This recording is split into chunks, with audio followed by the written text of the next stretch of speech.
唔好俾佢卡住。好啦，第二樣嘢就係你把刀擺嘅高度。嗱，你留意下我隻手啦，其實我隻手咧大約接近係條腰高啲啲嘅啫，得唔得？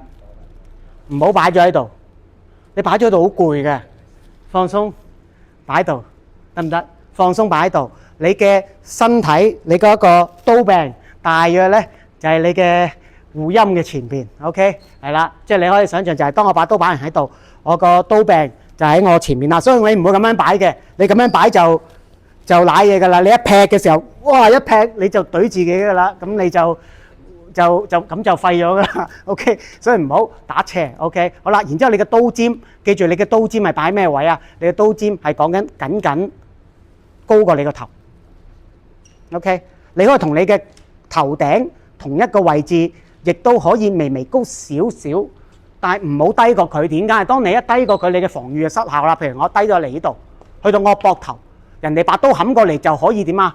繼續喺我右邊冚過嚟啦，明唔明個意思啊？但係當我高過個頭嘅時候，佢可唔可以喺右邊冚過嚟啊？佢就冚唔到過嚟啦。OK， 呢個係一個部分。第二個部分啦，我好唔好收埋佢啊？唔好收埋佢，因為點解？我收埋佢，變相我個防禦嘅重心就好淺啦。嗱，咩叫防禦重心咧？我呢個位置就係我把刀 sensing 嘅距離。若果我由呢個位一路到我前手嘅位，就係我嘅防禦重心啦。OK， 呢個防禦重心有咩用咧？若果我擺出啲嘅時候，我嘅防禦重心呢度咧就超過1米啦，差唔多1米嘅距離啦，連埋隻手。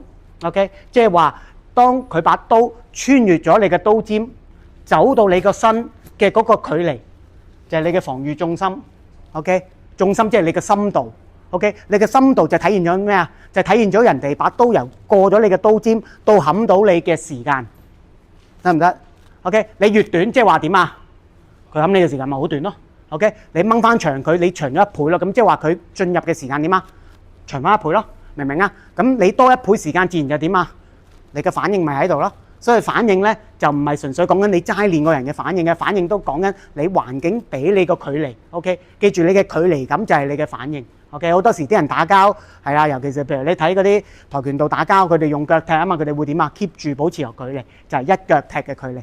我哋嘅刀都係啦，就係我哋 keep 住一刀冚嘅距離。OK， 就係嗰種 concept。OK。